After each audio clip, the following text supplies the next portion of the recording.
Ladies and gentlemen, welcome to ATR's War, Bedlam Media's premier wrestling podcast covering AEW to WWE. I'm Sam the SLB, future governor of NXT, co-host of ATR's War, ATR Rising Sun, and alongside me today is the man behind X, wrestling is Nostradamus, Scott. Well, we got Vengeance Day coming up this weekend. So Sam likes to keep talking about how he's going to be the future governor of NXT, technically, I guess, our mid-card title for Bedlam. But I don't know. I think he's only up by one. I have to double check. So if I win this weekend, it's tied, and then Stand and Deliver. We'll end it all. Hold on. We're going to treat the governorship of NXT as the upper mid-card title. It's going to be our IC title. This is not the United States title. Ooh, shots fired. That's the working man's title. I want you guys to know that. Guys, before we begin, please make sure you like, share, subscribe, follow us on Facebook, Instagram, TikTok, YouTube. We're on Discord as well. Elimination Chamber just happened. This weekend, like we said, NXT Vengeance Day is happening. Next weekend, we will also be doing picks for Revolution. Yep. Shorts are going to be up this week, next week. Check them out, guys. Lot going on this week. We're going to touch on Elimination Chamber, I think, quite a bit. There's some other talking points. Do we want to start with Elimination Chamber? Or do we want to end with it? Might as well start with it. I mean, it was last week, so we'll get that out of the way, and then we can talk about the stuff that happened afterwards. Yes, because there's a lot of very evil things that happened. Yes. They're also very nice too. So very nice. Yep. We don't want to get cursed, so we'll all right. Enough beating around the bush here.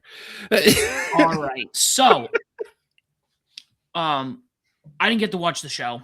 It's been a crazy week for me at work, so wasn't able to go back and watch. I did see some highlights. I did see the results. Scott, what were your takes from this Elimination Chamber? I liked it.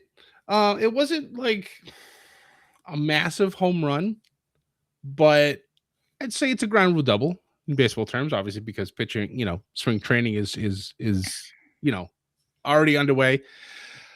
But I enjoyed it. There were, I'm trying to think if there weren't really any dead spots. I feel like maybe the men's match was a little too overdone. There were some obvious spots that were just like, all right, we know this is coming. Just get it over with. It's just, but other than that, the rest of the show was fine. We had Rhea Ripley win the women's Elimination Chamber, which was kind of the, free card or free pick on the bingo board. You had AJ Lee defeating Becky Lynch to win the women's IC title, which was fun. That was a good match. I love how Becky Lynch and Jessica Carr still have their rivalry. I think Lynch is like 0-8 or 0-9 with Jessica Carr being the referee, so it's absolutely hilarious to watch. CM Punk had a great match with Finn Balor, with Punk retaining the title, and then Randy Orton actually with, I would say, a bit of a surprise, getting the win in the men's Elimination Chamber. To go to WrestleMania to wrestle potentially Drew McIntyre. So the shenanigans that happened with the men's Money in the Bank. Logan Paul went in there and absolutely wrecked house. He had 3 eliminations, which obviously with Bronson Reed getting injured in his qualifying match, I'm 99% sure those were all supposed to go to Bronson, and it would have made a lot of sense. Not to take away from Logan Paul, because as much as a shit human being he's a good wrestler, and he did a good job in this match. So he gets his eliminations, and then the masked men return. So one guy tries to climb up the chamber, he gets pulled down, he gets taken away, and then another one sneaks in and hits Paul with the shot to the stomach, and then hits him with the stomp, and then he finally reveals himself, and it's Seth. Crowd goes absolutely apeshit, which obviously they should. And then he leaves, and then Logan's immediately eliminated by Randy and Cody, and then Cody gets attacked by Drew McIntyre, who decides to stick his nose in business that, again, he doesn't belong in. They both take out Drew, and then Randy actually strikes this time and RKO's Cody and gets the pin. So we move on to the post show, which is, I'm glad that I stay to watch those things because I like listening to what everybody has to say and stuff like that. But these little tidbits end up happening. So after this, Nick Aldis obviously is furious because Drew got involved again and he shouldn't have. So he kind of, they had this argument in the back and whatnot. And then Nick storms off. They're doing the post show out with the crowd. Nick Aldis comes out, grabs the mic, and pretty much tells, Drew, you stuck your nose in this one more time. You talk about not having a rematch against Cody. Well, forget this. So this drops on Friday night. Cody versus Drew McIntyre for the WWE Championship. There's a lot of speculation that Cody's going to win this, and then we're going to have Cody and Randy at Mania. But again, as we talked about on our live show last week, there's also a possibility of this becoming a multi-person match. So you could get Jacob Fatu involved because he's got issues with both of them. Obviously, if Drew loses, Drew's going to want his rematch. And then if there's going to be other people, we'll see what happens. But it would not surprise me if this was a fatal four-way at Mania. Mania 2000 all over again? Yeah, that people reference that. I think Ethan did actually too in the chat, which was kind of funny. But no, it makes perfect sense. But overall, I'd say it was a pretty decent show. Ethan's ratings on it. The women's chamber match was a 7 out of 10. The women's IC title match was a 6 out of 10. The world heavyweight title match was a 7 out of 10, and the men's chamber was a 5 out of 10 for Ethan. So he agrees with the overbooking of the men's chamber match. All right, now let's hop over to the thing that we were hinting at, obviously. So we find out what's in the crate, and lo and behold, the second worst kept secret in the world. The first being was if it was Chris Jericho. Yep. It's Danhausen, and awesome, great. I watched the clip. I thought the clip was great. The crowd probably no idea, and I did see a lot of comments. Oh, I have no idea who this is. He just has a cult following. It's like, you guys pay attention to anything outside of your bubble? Probably not. Yeah. My only concern with this, and I actually enjoyed it, was that he kind of, from what I made out of it, he came out, did his dance, did his point thing, and then that was it. Yep.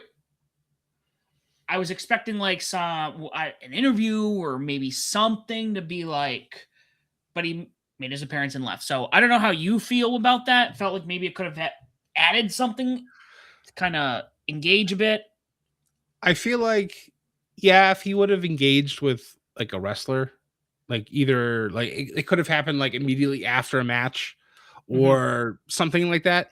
But to have him just come in, I love how he had all the different ladies with him. One of them, which was his wife, which I thought was a cool little tidbit. They all came out and did their thing. Yeah, he did his little dance and everything, and the Chicago crowd was excited about it in the beginning, and then after, when nothing really happened and the lights went out and he poofed away, they booed. So I was like, are they booing because it's him, or are they booing because that's all we got out of it? I felt like there could have been a little bit more with it, but in the grand scheme of things, this is pretty much how Danhausen is anyways. He kind of comes in, does his thing, and disappears. That's really his character. It's how it's been in the AEW stuff that I watched, and from the limited viewings that I had of him in the indies, he's pretty much been the same thing. I hope he actually does get to wrestle, and it's not like, you're wrestling one of the GMs type of thing, like I hope he's. I always think of Adam Pearce and Roman Reigns from back in the Thunderdome era, like that type of thing. Like, we all know, like, for those of you who know who Adam Pearce was, he can go, and he kind of just like flopped like a fish. So it's like, I really hope if they're gonna give Danhausen an actual wrestling match, that he's actually able to wrestle and show what he can do, because the matches I've seen of him, he knows how to go. So I think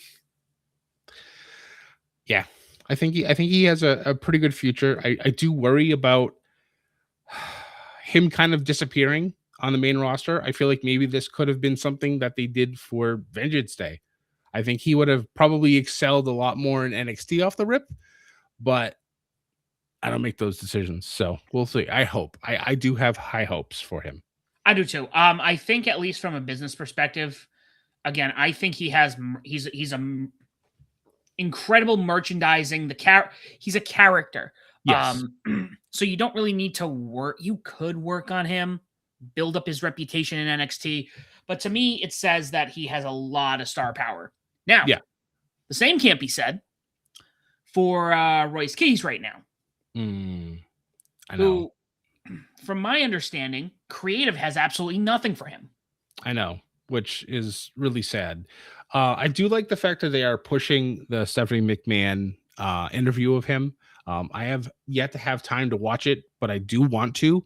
From what I've been told, it's actually one of the better ones that she's done, and she's done quite a few that have been pretty good. So I'm excited to actually, when I have a chance, to sit down and listen to it.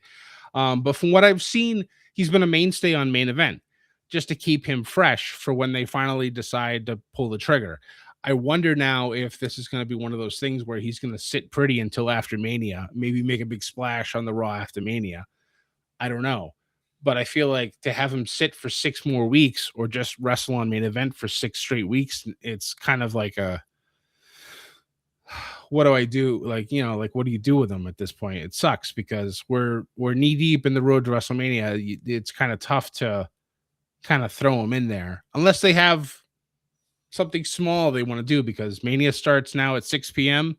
both on Saturday and Sunday on the 18th and 19th. So they're probably going to have 6 matches each. So if there's a way to find a quick match, or maybe have them be on one of the pre-shows or one of the kickoff shows, I don't know. But to have him sit for 6 weeks kind of sucks. I feel bad that, he made his debut at the Rumble and then disappears into nothing until after Mania. Yeah. And this is another thing. I'm gonna have an interesting change of stance I've had. Okay. I've always felt like there's a lot of AEW talent who can go over to WWE no problem. Mm-hmm. Who should be able to transition. There's a couple of things, because, and this is going to be a blatant attack on the WWE fan folk.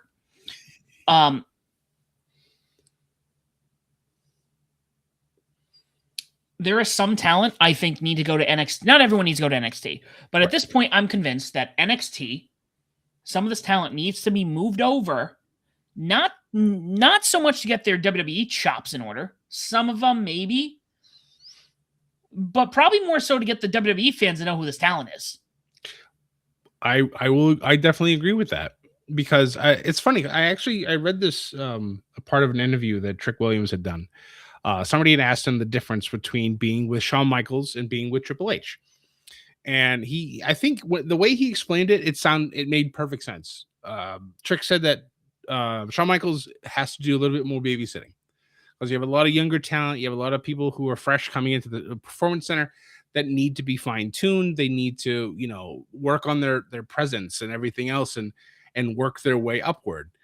And with Triple H, it's less hand-holding, more you're on the main roster at this point.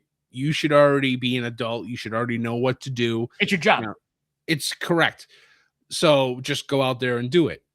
And when you're talking about getting people, getting the fans to get to know them, I feel like that's true. Like, I feel like he probably could have been a real good champion in NXT for a little bit.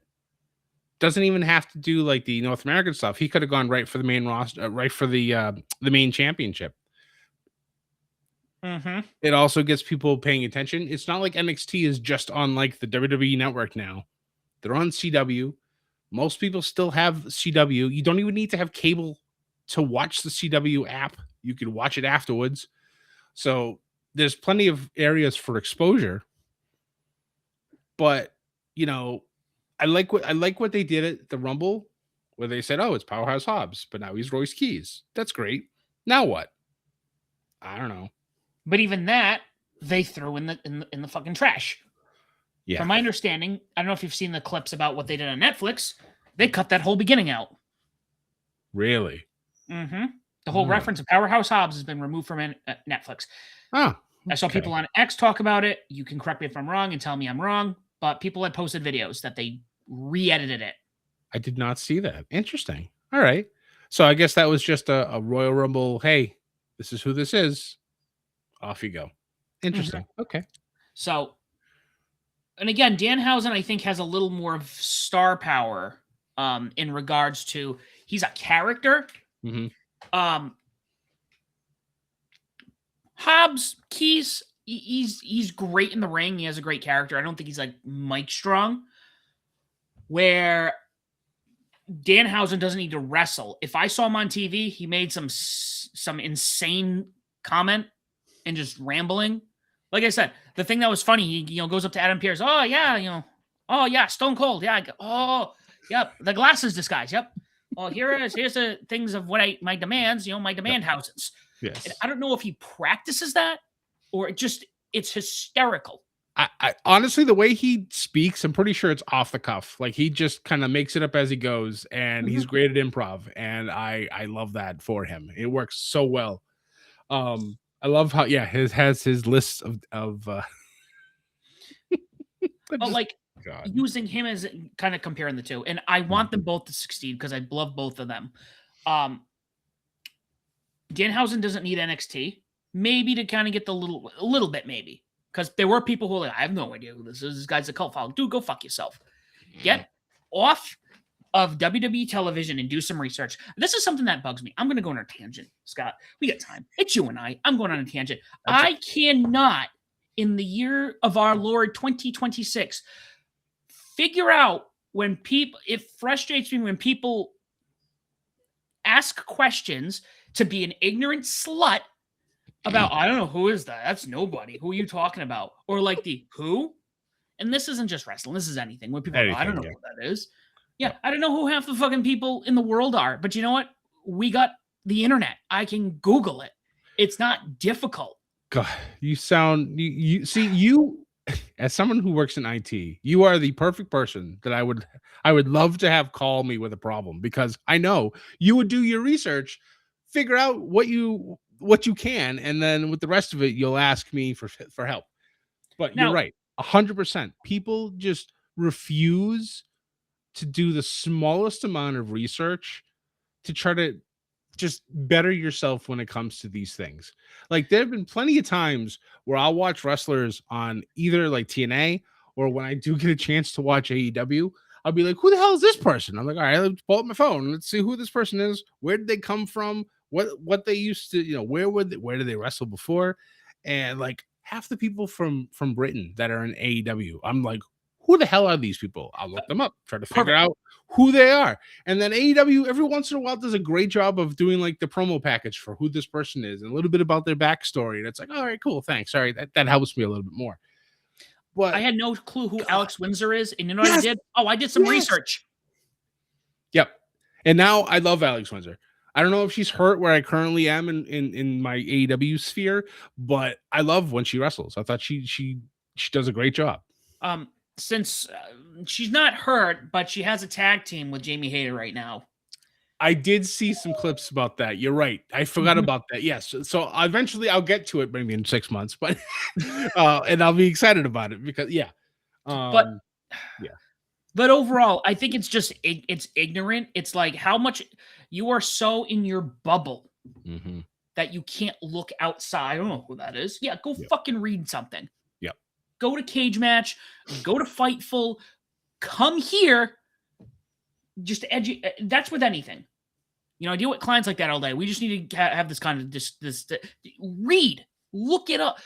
Sorry, this has been a week. But like, it's not difficult. All right, if you and I were having a face-to-face conversation right now and you go, yeah, so-and-so shut up. And I'm like, yeah, I don't know, Scott. And you'd be like, oh, yeah, no, when you get a chance, take a look. This is who they are. Cool. Person to person. If we're not looking at our phones at that time, if we're not in front of the computer, we can have that conversation. Right. But when you're in the comment section, I have no idea who this is. Dude, you had 24 to 48 fucking hours when Danhausen appeared, when Royce Keys appeared, to look up who these people are. Instead, you waited for a fucking video that dropped for you to go, aha, I'm smarter than everyone because I don't know how to use fucking Google. I think the episode title of this is going to be Do Your Research, folks. Reading doesn't hurt. Reading is fundamental. There you go. Oh my gosh. Anywho, I think for the sole purpose that and this is going to be where I'm going to knock particularly the WWE fans, where the WWE fans need to learn how to educate themselves, where NXT would be beneficial for them to learn that, oh, there is wrestling outside of WWE, even though Vince is not there anymore. Right. There we go. That was mental. But anywho, we're going to stick with Danhausen. We're going to hop to Raw. Yep. And, yeah, he meets Dominic, who, I was like, oh, who's he going to get involved with first?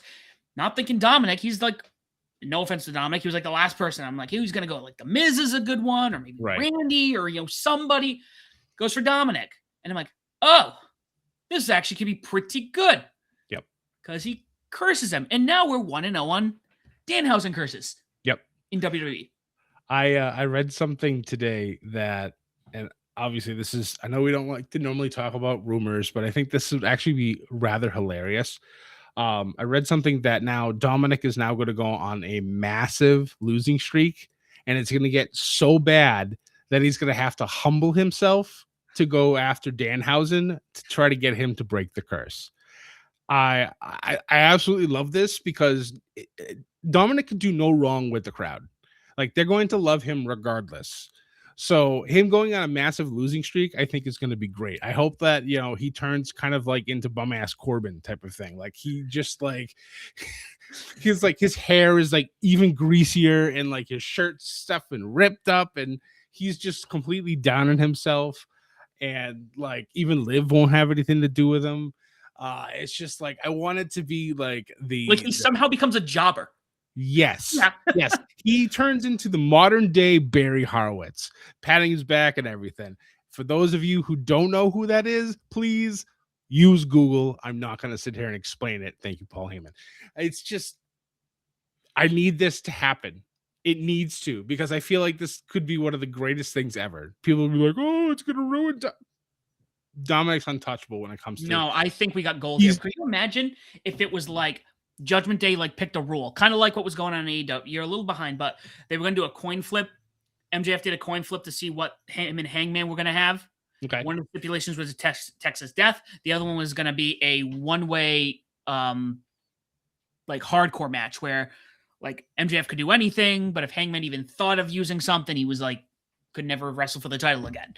Okay. But can you imagine, like, it'd be like one of those, like, oh yeah, we're gonna handcuff him. It's gonna be this, and he's not gonna be able to, do anything. And then Dominic goes into the ring and slips and like smacks his head on like the belt, and then Danhausen or the ref goes over, he's like knocked out and rings the bell. Yeah. Stuff like that. That's insanely outrageous, but. Yeah, I think Dominic would sell all of it, and it would just be absolute gold. We need a little bit of wackiness back in this wrestling, and I feel like with Danhausen being there, if this is the route they're gonna go, I feel like that could be absolutely perfect. Yeah, I'm excited because I think, and again, I'm gonna say it again, I feel like Danhausen, he's like R-Truth, but like there's another layer to him. He's not just a wacky character. Oh, you got the spooky element to you. Yes. Spooky, funny. They both could wrestle, but like there's huge opportunity here. I saw something also where they're talking about like putting together like the Avengers of like hysterical characters. You have like him, Mr. Iguana, R-Truth. I can't remember who the other one was. Job Squad 2.0. You right? Oh my god. What's the one from AAA? I can't remember their name, but they're another comedy character. Shit. No, it escapes me, unfortunately. But yeah, oh my god. Ethan will correct us. Oh, of course he will. Speaking of Ethan, I know obviously he's not here, still getting cloned. But he gave me his picks of the week, and dear Lord, I have to scroll. So there was a lot of good wrestling for him. So starting stuff off on the 27th of last month, we had the strong open weight title match at New Beginning USA, it was 8 out of 10. The AEW national title was also an 8 out of 10. He had said that you had picked that was a pre-Ethan pick. That was also at New Beginnings USA. Another one was Oliver and Price versus Desperado and Kushida was an 8 out of 10, also at New Beginnings. The television title match was an 8 out of 10. That was another one. So he's got plenty of Ethan picks. Hold on. Is he telling me the whole New Beginnings in USA show is Pretty much, he's got 2 more after that. The IWGP Women's Title match was also an 8 out of 10, and the Global Title match was also an 8 out of 10. So that's a lot of matches at that show that were all 8 out of 10s. So pretty much the whole show, I guess. He also had Mystico and Sobernero Jr. I might have said that wrong. If I did, apologize. At Fantastica Mania Day 7. He didn't give a rating for that, but I'm assuming it's at least a 7 out of 10 because that's really where he goes. For Saturday, the Women's Chamber and the World Heavyweight Title, which we already talked about, was 7 out of 10. Andrade versus Ishii Collision was a 7 out of 10. March 2nd, Gunther and Dragon Lee was a 7 out of 10. I will agree that match on Raw was phenomenal. March 4th, AEW World Title match on Dynamite was a 7 out of 10. The Trios titles match was also a 7 out of 10. Let's see. Imura and Okan from NJC Day 1. He didn't give a rating on it, but I'm assuming it's at least a 7 out of 10. And then again, on early match as of recording on the 5th, Oleg versus El Phantasmo from New Japan Cup Day 2 was a 7 out of 10. And those are Ethan's picks for the week. I can't wait till we get a database going so you guys can check out the list. Then you're going to be like, oh, I guess there's other wrestling outside of WWE I can watch. Yes, that's right. And you're going to have to watch it. Or we're going to enslave you to watch it and help Ethan. Because sometimes cloning is expensive. Speaking about educating the masses, who don't know anything outside of their realm or their era, we got big news from this week. I had said between Stephanie McMahon and AJ Styles, you can't just have people to be thrown into this class. Mm-hmm. You need to have this class be, all right, you usually have the one star and then you get the other ones like, oh yeah, they were in WWE for like a year back in 1996. Yep. Cool. Or, hey, they wrestled and retired back in 1964, but they... Cool. No, we got a Legends thing. I don't know why that Legends, what makes them, that's neither here nor there. This, though, is something that I know a lot of people have been asking for a long time. And I know, Scott, you were probably shocked to see this one. Yeah, like you said, it was a long day coming. Demolition getting put into the WWE Hall of Fame class of 2026 to go with AJ Styles and Stephanie McMahon. This was, I almost didn't believe it when I saw it. I was like, nah, don't do this. Yeah, I thought it was a joke. Yeah, I didn't see it from WWE first. It was from somebody else reporting it. I'm just like, no, that can't be. Like, come on now. They do this every year. There's no way they're actually in. And then lo and behold, they're actually in. And I'm just, and to top it off, it's all 3 members. So it's Acid, Smash, and Crush. So I'm like, that's really cool. They also said that they will be part of the WWE 2K26 game, which actually, as of this dropping, will already have been out because it starts at midnight on the 6th. So your boy's going to be up at midnight, see what's going on in the very beginning, and then he's going to go to bed because he still has to work on Friday because that's unfortunately how this works. But yeah, I thought that was really cool. I wonder if there's going to be anybody else. I think, what was it when we went? There was 6, I think. In 2024, hold on. WWE of Fame 2024. I think it was about 6. Paul Heyman, Bull Nakano, Thunderbolt Patterson, Leah Maivia, and then the U.S. Express. Yep. Okay. Oh, and then Muhammad Ali for the yes. Yeah, that's right, for the celebrity wing. I think honestly, maybe if you want to add a celebrity, maybe that's it. 5 would be good. They really don't need to go much more than that. Even if you want to leave it at 4. The the show itself is starting at midnight again, Eastern. It's after I think it's after SmackDown again. So Yeah. it's gonna be late. So when we went in Philly, we didn't get out of there until close to 1:30, 2 o'clock in the morning. And then we had to be right there once again, bright and early for NXT Stand and Deliver. But this year, don't have to worry about that because Stand and Deliver is now on its own day on the 4th of April, which is great. I think I was joking with Ethan about this. He goes, "Yeah," because going off of this whole strong thing. He was joking. He's like, "Oh man," he goes, "We're looking to have a solid class." I go, "Yeah, celebrity Lawrence Taylor right now. Let's go." I mean, that match you had with Bam Bam Bigelow was actually pretty good. So, but anywho, I'm glad. I'm gonna say something that might shock you, Scott, because I was so inundated growing up, especially post WCW. The legendary tag team that was all over the place was Legion of Doom, the Road Warriors. So I know all about them. To me, that was the tag team I knew, like, especially because they were not just WWE, WCW, they were everywhere. Yep. Demolition was one that I wasn't familiar with. Mm-hmm. And I'm surprised, and I hope this year we get some thorough 2.5-hour documentary on that tag team. I hope so. It's funny that you mentioned LOD because a lot of people feel like Demolition was just a Timu version of Legion of Doom. And while I can see the similarities, they were different.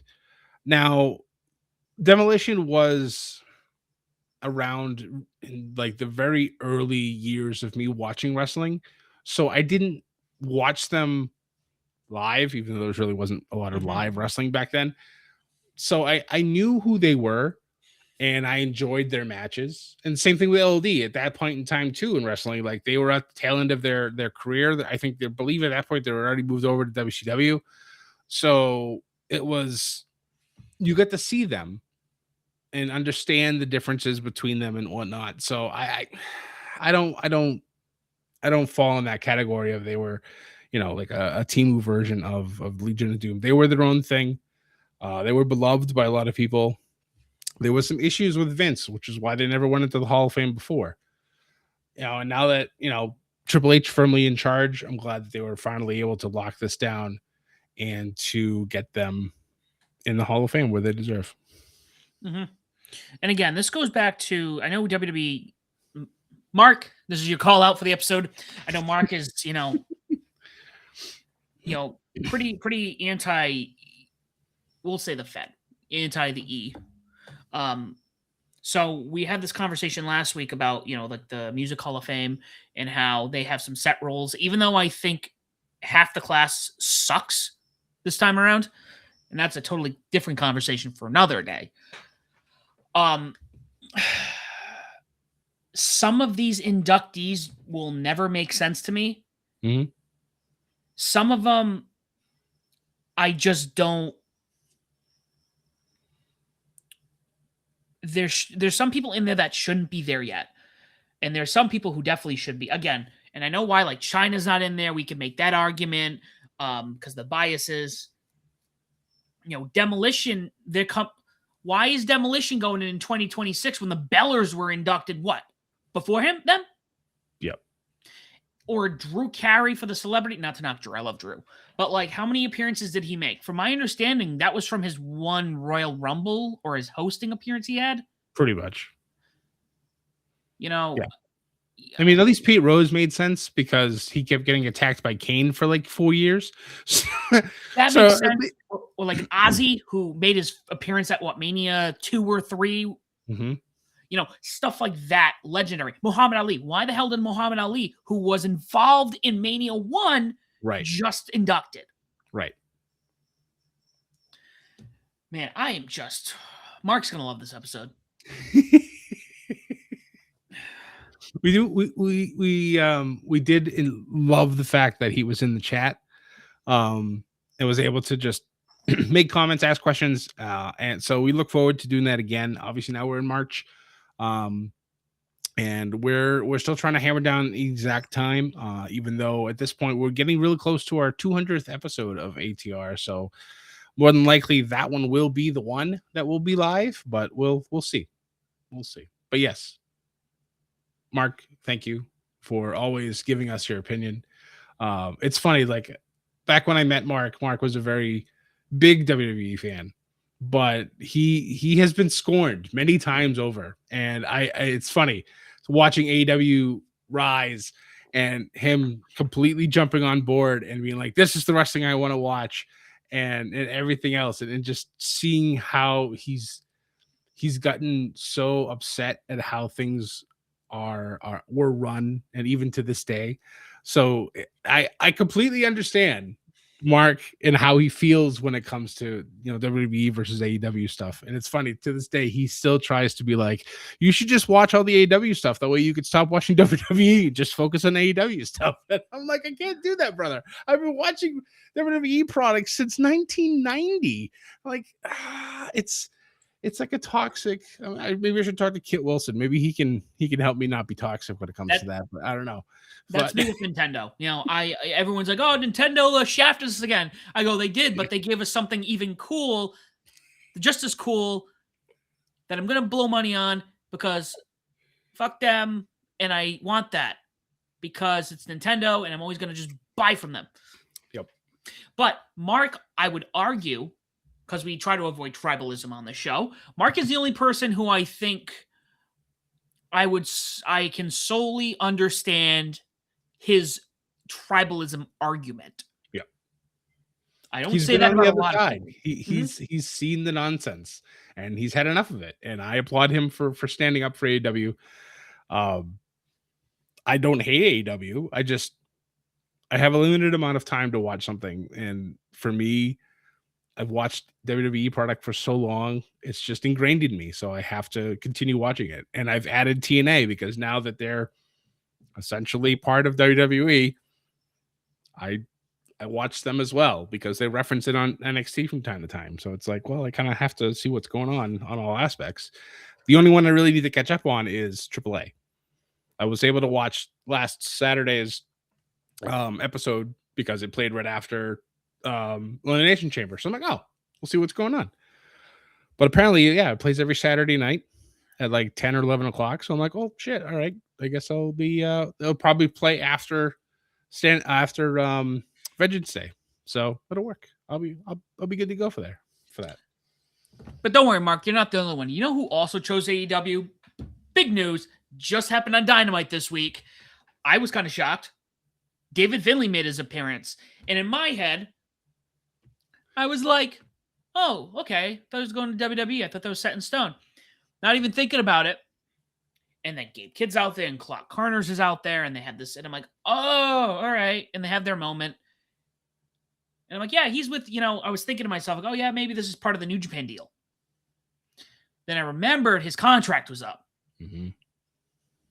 So I was waiting. I did put out an early short just to try something, see what you people like at what time. And lo and behold, David Finlay has signed with AEW. And actually, the photo that was dropped by Tony Khan was the War Dogs are signed. So not only is David Finlay signed, my assumption now is that Gabe Kidd and Clark Connors are also signed with AEW. Nice. Now, there was speculation. I know there's some things here. He signed a multi-year deal. I'm just going to read this.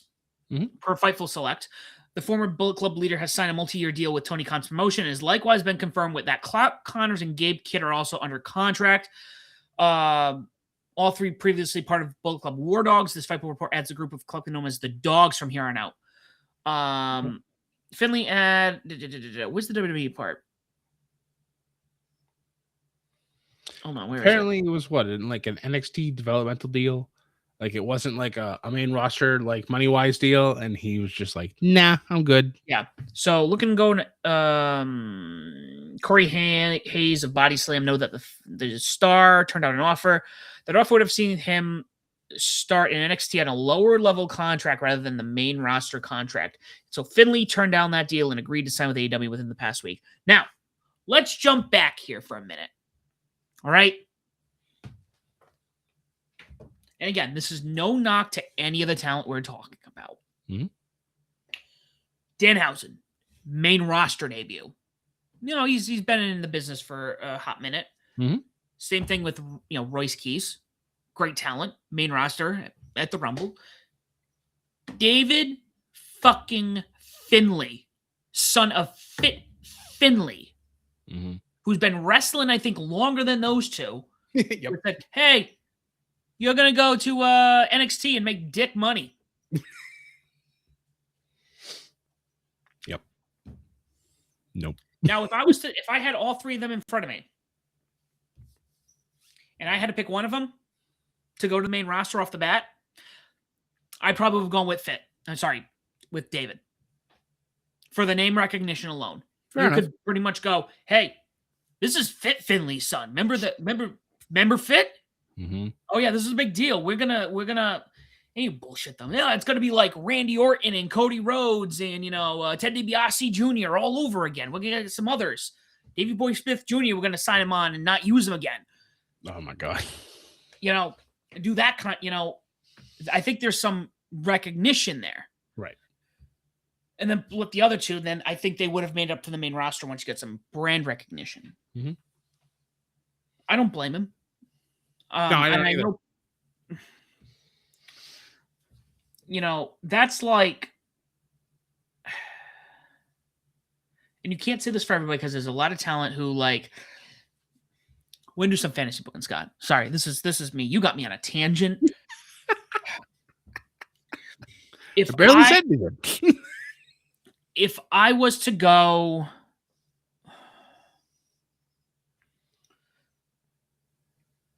if I was to bring some AEW talent over to WWE, there's definitely talent who I would just throw into the main roster.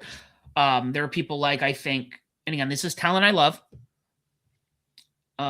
Private Party, I think you would put them in NXT, really get them going, give them that Street Profits cred going. Yep. Get that following going. I might put Orange Cassidy because he has a very unique style of wrestling. Right. And work that into the WWE mold. Daniel Garcia, probably NXT.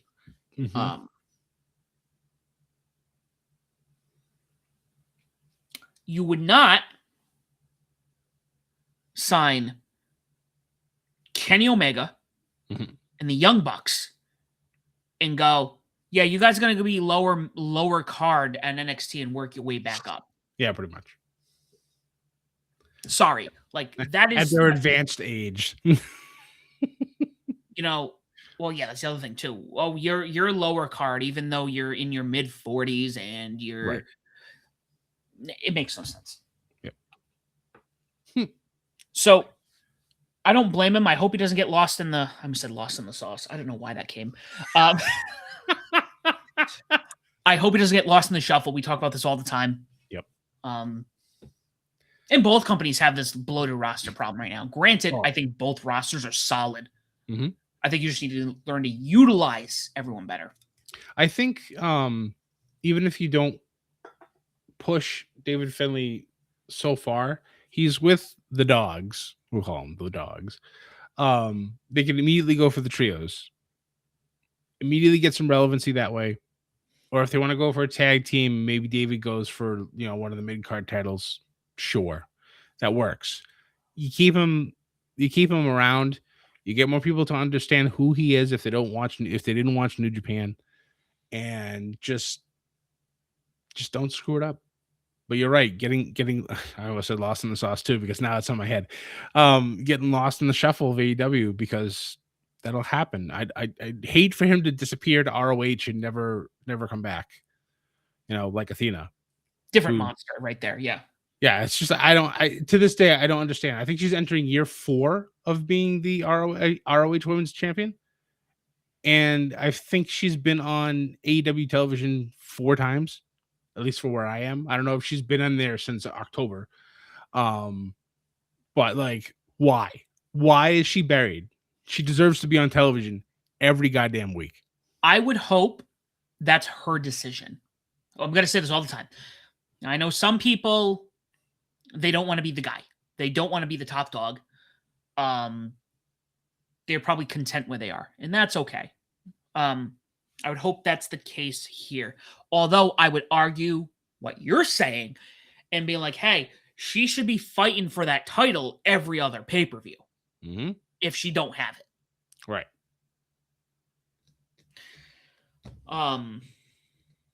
Yeah, Ring of Honor is a totally different monster that needs to be reworked, because it's just, if you want, you need to make that, we say it all the time, that needs to be their that needs to be their NXT. Well, I think it is, but the problem is they don't have a TV deal for people to get used to who these people are. Yeah, but how many matches does it? Hold on, we're gonna do this right now. Let's look at. I'm pretty sure it's not like dark. Was it Elevation? Like I don't even remember anymore. It's just when you have 30 matches in a card, you forget what the name of the card is. But like, I get they have Honor Club and all that stuff, and that's all good and fine. But like, put this stuff on YouTube. Put this stuff on a TV show. Hell, bring back Rampage and make it an ROH only show. Just put them on TV. I want to know who the hell these people are, or I forget that these people exist because they used to be on AEW television and then they disappeared. Just, it's real simple. It shouldn't be that difficult. I'm going to read you today's, or last night's, if you will, the 5th of March's card for Ring of Honor. Okay. There were 9 matches. Do you want to know what the main event of this was? Fire away. Kazuchika Okada defeating AR Fox for the AEW International title.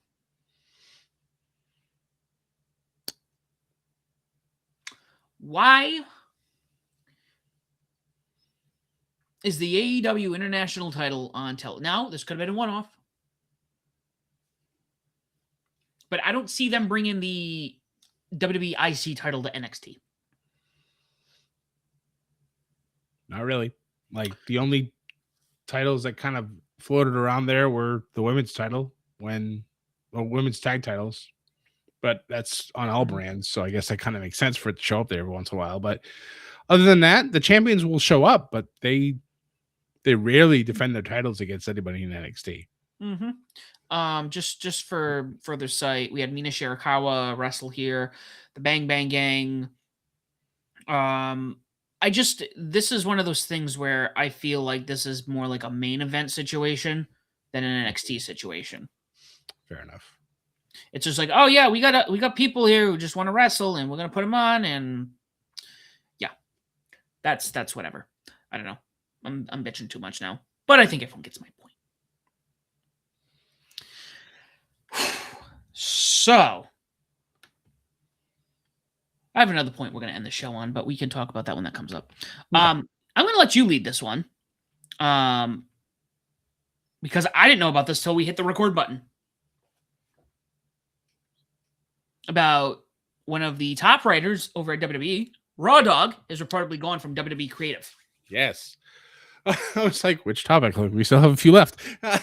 Yeah, so apparently Road Dogg is no longer now with WWE. He'd been there on the back end since 2014, and he was a lead writer, or one of the lead writers for SmackDown for a little while now. But apparently he is now gone. So obviously we wish him the best in his future endeavors, but more to come, I guess. We'll probably talk about that a little bit more next week when we find out some more info. Or it could all be fake and people just kind of ran with it, because this shit does happen from time to time. So, but that's the juicy news when it comes to the Road Dogg. So apparently we didn't know. We couldn't call anybody either. Kind of shocked on that one.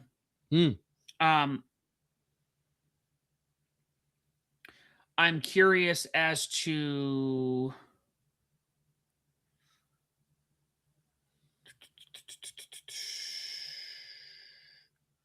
what happened. Is he gonna? Don't know. That's the thing. Like that's what I'm saying. Like we'll probably have more info on it in the next day or so, and then we'll talk about it come next week. Or if we find out a lot of information, watch for Sam's shorts and TikToks and stuff like that. He'll probably drop a line on that too. You never know. We'll Never know. more to come. It's funny. I'm reading the end of Cage Seats here. How long will it be until he pathetically begging AEW President Tony Khan for a job again? Oh Jesus! Oh, that's right. I forgot he worked there too. That's right. I mean, could you imagine him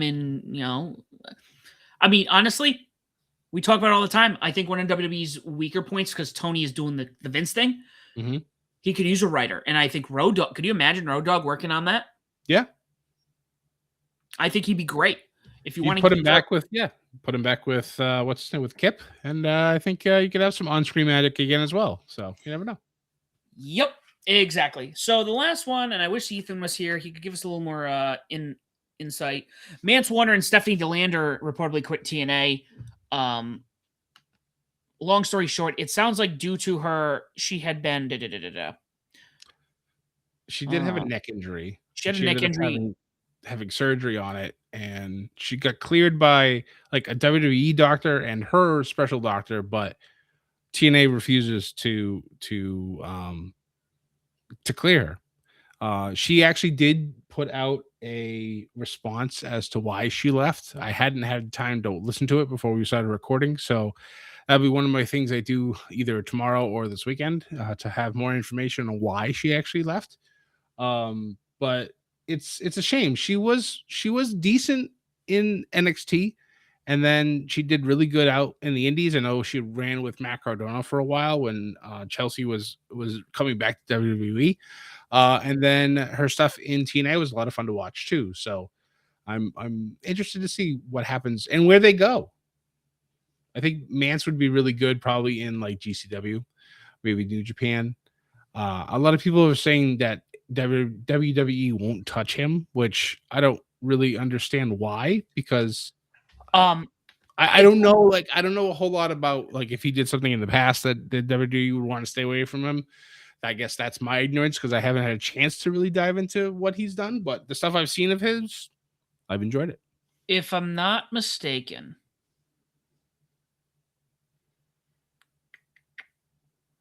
I feel like I've seen him wrestle before. And there is something about him. First of all, he's like a hardcore wrestler. He is, yeah, definitely. One of the things I swear when I started watching him, I was getting like white supremacist vibes. Ooh, I mean, he's not him, but like the character. He's a Southern Psycho, so yes, I can see where you're coming from. So I don't remember, and again, I've seen him wrestle, and I don't remember where or when. It might have been GCW, actually. Yeah, because I think he's done some stuff with them anyways, outside of the stuff he's been doing with TNA. Let's see something. Hold on.